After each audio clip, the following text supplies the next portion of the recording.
Just quick little true crime. I watched a true crime in a while. We got loud about an hour and a half. Holy no! Why the would I do that?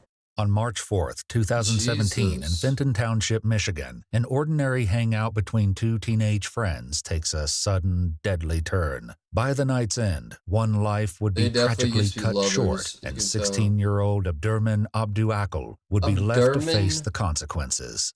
As investigators work to understand what happened between them, shocking patterns of behavior begin to surface, leaving them grappling with how so many glaring warning signs had been missed. All right. New bitch. At approximately 11 p.m., Genesee County 911 dispatchers respond to a frantic call from 16-year-old Abdu, who confesses to committing a horrifying act. Do you ever hear 911 calls? Hello? Ma'am, hello? Please. It was hard. I accidentally killed my friend. Okay, what happened? Ma'am, I accidentally killed my friend. What up, Scrum? I accidentally killed my friend. What did you do? Get out! You guys, get out! Oh my God. What is your name? Ma'am, I'm at Abdu. He's dead. My friend's dead. Okay, listen. How did you accidentally kill him? Officers arrived to find Abdu in a panicked state, his hands and shirt covered in blood, with a recently fired handgun nearby. Abdu is handcuffed and placed in the back of a police cruiser, but the realization of what he's done quickly takes its toll, sending him spiraling into an intense emotional breakdown. Sir, please tell him I love him. Sir, please. Sir, I'm so scared. I'm so scared right now. I just shot somebody in the head. Please don't kill my family. Send in the rig. Officer! Officer! Clear. Please! Go back to sleep. Please don't shoot anybody! See ya. There's nobody to be shot! 724, you guys out there. Officer, please. I know my word doesn't mean Officer, please talk to me, dude. I swear to God, what the happened? I don't know. Dude, officer, please! Oh my God! Damn. Why? You just killed someone. Why? Brady! Sleep. Brady! I played some Overwatch today and I did real good. I just killed my friend. How can you relax? Proud of me. How the can you relax? More details from the 911 call reveal Abdu's frantic explanation and the chaos that erupted soon after. How did you kill him? I accidentally pointed a gun at him and pulled the trigger. Ma'am, he's still breathing. Ma'am! Is he still breathing? He's still breathing. There's a piece of his brain on the wall. Holy Okay, if he's breathing, you can't do anything for him. Go outside. He's turning blue. He's turning blue. He's turning blue. Abdu, what are you doing? Oh, I'm giving him mouth to mouth. Do not give him mouth to mouth. Do not? Yeah. What do I do? Is he breathing? No, yeah, he's breathing. Okay, then don't do anything. If you can put some pressure on the wound. No! Officers enter the home and locate the victim, 18-year-old Brady Morris, lying on his side on Abdu's bedroom floor, still breathing. Paramedics rush the teen to the Genesis Regional Medical Center for urgent treatment. Did he survive? Brady! Brady! Brady! Damn. Brady! I'd be so annoyed. Brady! 724, 726. My God. I would say, yo, dude. No! Sir! That his blood all over you? Yes! This is all his blood! Sir, please! 2312. I'm so f***ed up! Dude! Sir, please! I'm so sorry! Sir, I don't know what I did! He needs to know! I tried to give him mouth to mouth! I f***ed up! I pointed a gun at his head! Jesus. And pulled the trigger! Relax. Hey, stop. Stop! Stop! 2856. Stop! Damn. I need to die! You know that? You don't. Dude! He needs to hit the I shot my gym. friend!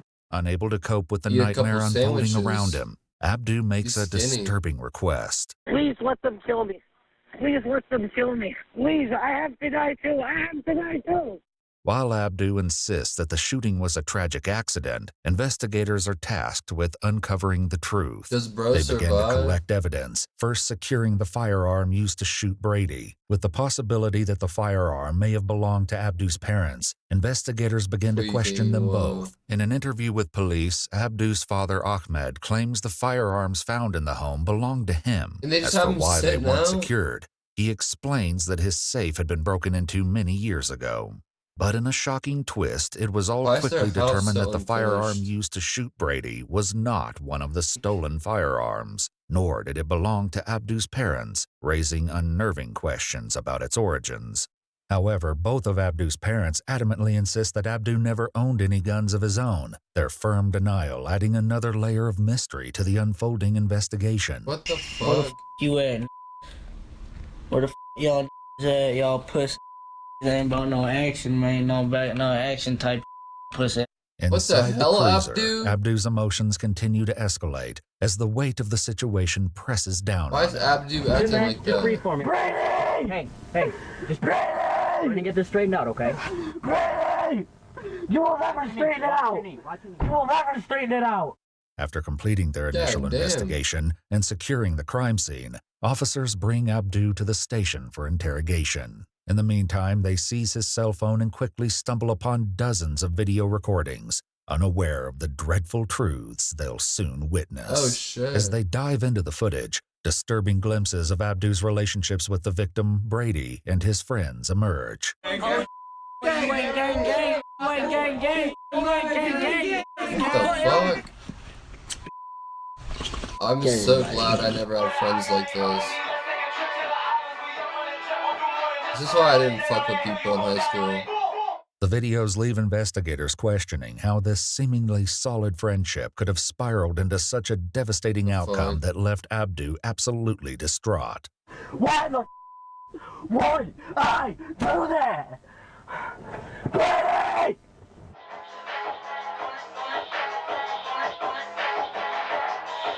Who the fuck flexes guns that much?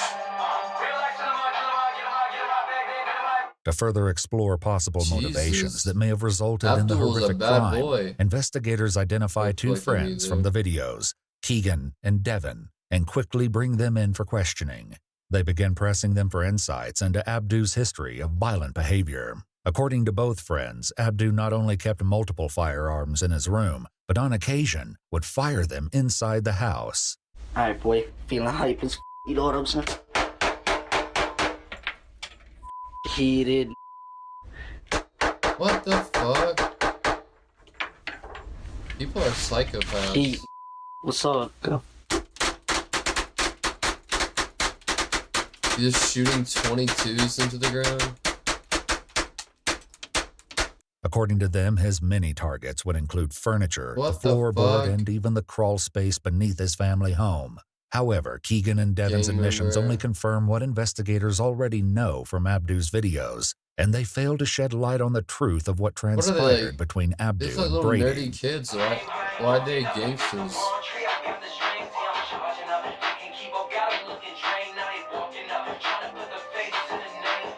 While one mystery remains elusive, another is solved when Keegan makes the sudden, startling admission that he knows exactly where the firearm came from. Keegan temporarily traded it to Abdu in exchange for an iPad, setting in motion the unthinkable An tragedy that iPad would for happen a soon fucking after. gun? No Snapchat.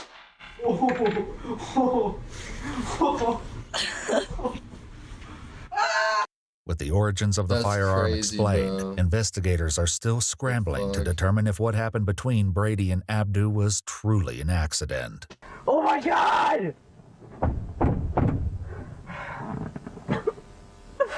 Brady! Brady! Brady! During interrogation, Abdu would finally reveal exactly what transpired, but his harrowing reasons for pulling the trigger would leave everyone stunned. The gun was empty. I was just around with it. But then he gave me the bullet. When did he give you the bullet? He gave me the bullet. I put it in the clip. Then I went to the bathroom, played with the gun, cocked it back, and went back No, Brady, I forgot completely that I got the bullet in there. That he even gave me a bullet. So he just gave you the bullet. You went to the bathroom, came right back. Yeah, and I shot him in the head, dude, like a dog. I'm a stupid why? Are you Jesus. recording me because you're stupid? Because you have a pistol on you. I don't have. Show the camera your pistol. Show it. Show it. Yeah, see that? That's what I do. Don't take them with you. At the hospital, What just the an hour fuck? after the tragedy struck, 18-year-old Brady Morris was pronounced deceased. Damn. The cause of death was a single gunshot wound to the head. What the y'all puss? Got all these Glocks, bikes, Glocks, hood. That's what's going on. Hood? That's what's going on. And the black guy. Hood Alright. where? New bitch.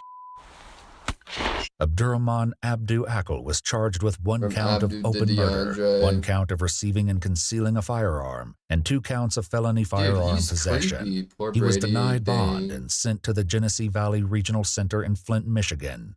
On August 13, 2017, Abdu pleaded guilty to an amended charge of manslaughter, as well as felony possession of firearms. He was sentenced to 57 to 180 months in prison, including a mandatory God 2-year damn. sentence for the firearm charge. That's At the literally time of his not a lot. sentencing in 2020, he was credited for the 3 years and 6 months he'd already That's served. it, yeah. He was paroled on December 5th, 2023 at the You weren't lying, scrum. Prison changed our boy Abdu.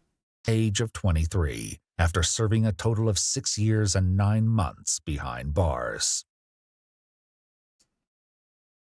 Hell yeah, he got with the shits in prison.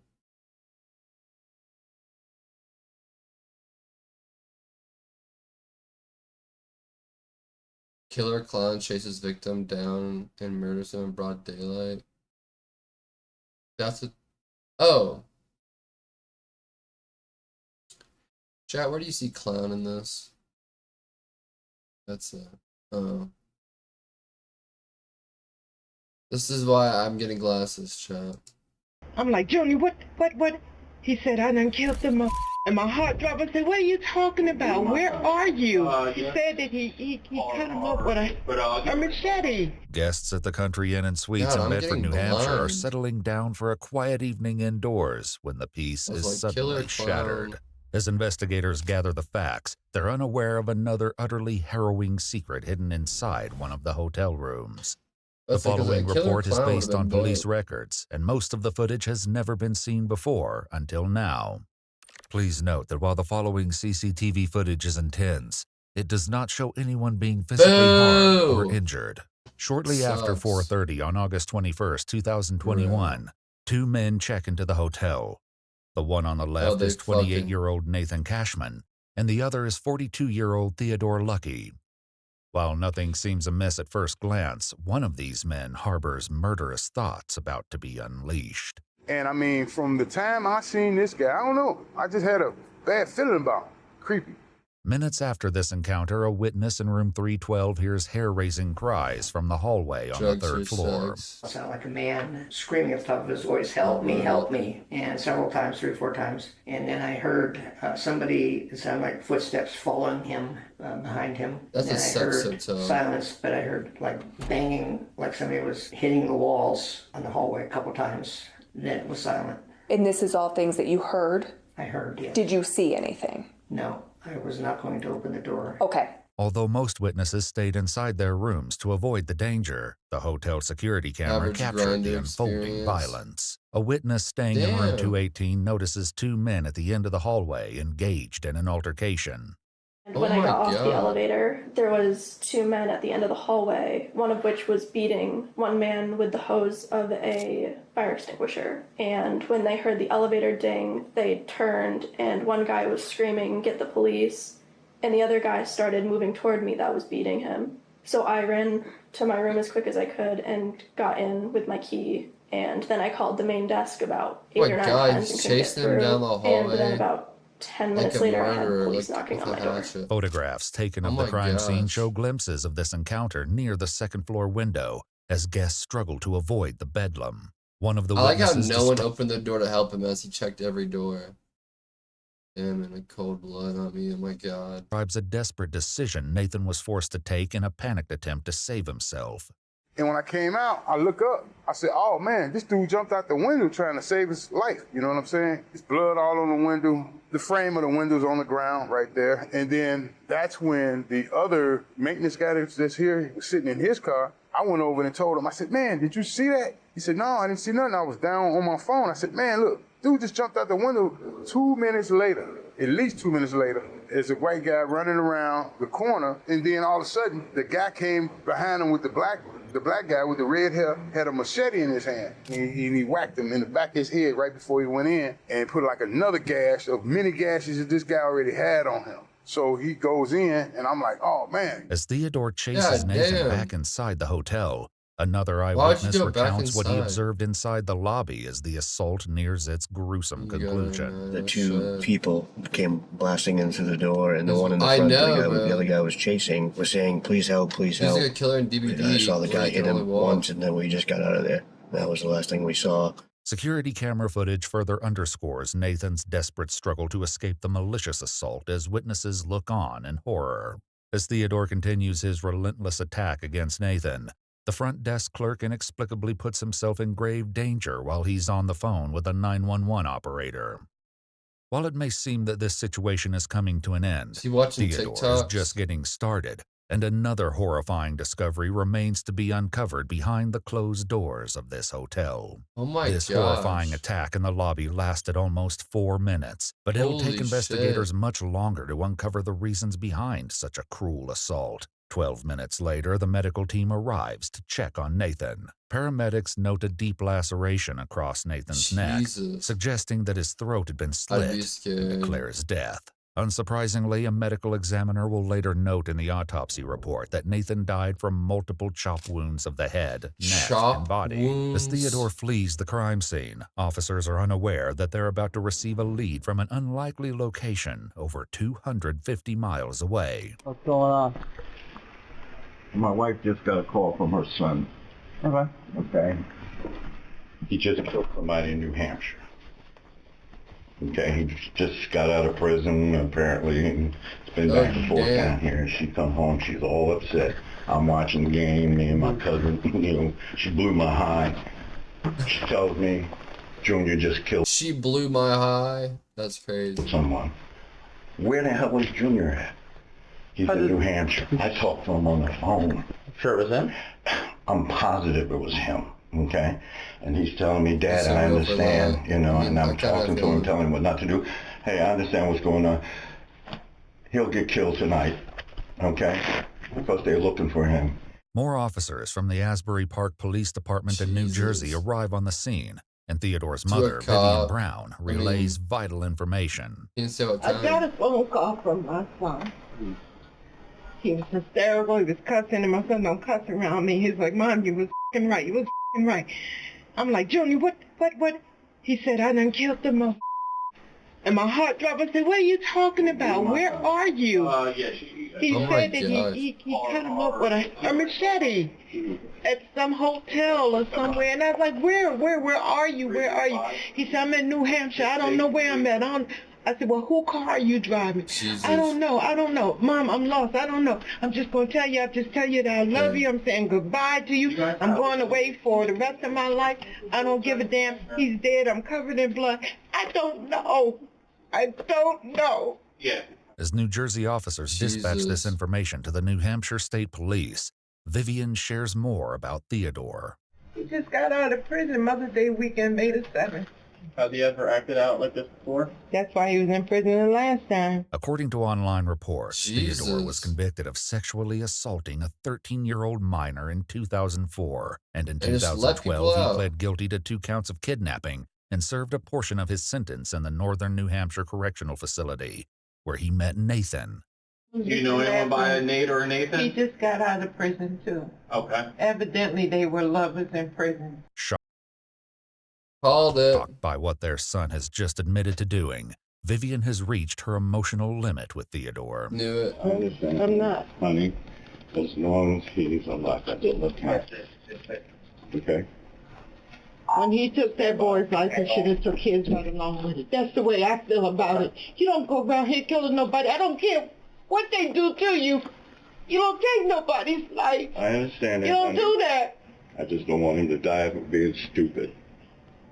He took someone's life. I don't want to hear that. He should have took his life right along with it. If he wanted to take somebody's life, he should have took it. Theodore's parents and the officers don't know yet that this is only a part of the crime he committed that day. Soon a call comes in that changes the entire instead of like dynamic making of it the outside of situation MILF Manor inside and making the it off apartment. the villa, they made it outside the He prison. turned himself in. He's getting ready to walk in. Junior? Yes, Mom. Why, baby? Why? I love you, Mom. I love you too. Where you at? What police station you at? What police station is this? Bedford. Yeah. I took somebody's life, Mom. I did it. As Theodore speaks with his parents, one of the officers makes an alarming observation. He's on the phone. I don't think he's in custody yet. Junior, whose phone are you on? My phone. You are in handcuffs? No, I'm at the police station. A fireman just walked out. Thankfully, Theodore is taken into custody without further incident. As detectives escort him into an interrogation room and read him his Miranda rights, they will soon confront him about yet another bone-chilling discovery made at the hotel. Nathan was my boyfriend. Okay. All right. How long have you guys been dating? Over 3 years. Okay. He's definitely gone. You tell me that, you get that information from me, and I'll tell you anything you want to know. I'm telling you the information that I have is that he's deceased. God what happened tonight that kind of caused this? I was hurt. Yeah. He got out of prison a few weeks ago. Theodore claims that he drove from New Jersey that morning to see Nathan and arrived at the hotel around noon. We'd like to know what the interaction was in the hotel room. Yeah, we started. Damn, his hair is red. Arguing about him yelling at me. While Theodore shares about the incident, officials also know there's more to his story as they explore the timeline of events. He's got some snacks there you too. Said, did stuff happen in the hallway, or was it down into the lobby? Or chips. Could you help us understand what things kind of happened? It happened in the lobby and in the hallway and along the hotel. And when you say happened, are you stabbing, or is it more of like a hitting, or how would you describe it? Hitting. Why did he do it though? Like coming from up down? Yep. And where were you hitting him? Everywhere. Okay. Crime scene photographs show the bloody machete Theodore used in the slaughter. But shockingly, Nathan was not the only victim that day. While officers were interviewing witnesses at the hotel, they discovered shocking security footage showing Theodore checking into the hotel earlier that day with 60-year-old David Hanford. But David didn't know that he was walking into a nightmare. What would really help us is there another person? Who's this other person? Later reports state that David is Theodore's ex-boyfriend and has known him for decades. What Theodore later claimed that David believed they were at the hotel for a romantic weekend and knew nothing about his plans for Nathan. Who's the other gentleman that you were asking about? Is he... Dave. Dave? Okay. Where was Dave? In the room. So Dave was also in the room? In another room. Oh, okay. Did he come up with you from New Jersey? Okay. As officers started clearing the crime scene, they received information that there may be a second victim. As they cleared the hotel's third floor, they knocked and received no response from one of the rooms. Upon opening the door, officers found David completely incapacitated. So you're in the hotel with Dave, and he is, how is he, he's bound to like the bed or tied to the bed? Yeah. Okay. And did he do that sort of voluntarily, or was that something that you decided to do?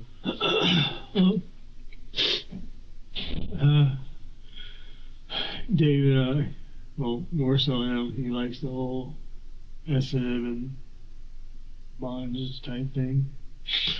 They found David covered in a hotel blanket with a belt wrapped around his neck and clear tape covering his nose and mouth.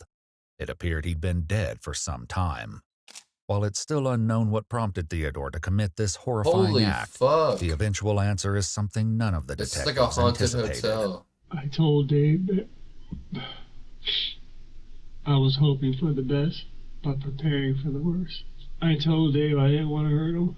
I wish that I could leave you in the room like tied to the bed. But because I told you everything, She's like, yeah, you tell everything what I said. God damn. Holy shit. Things go south. I knew what I was gonna do. You didn't want him to get out. No. You mentioned you didn't want him to say what you had said about Nathan. Yep.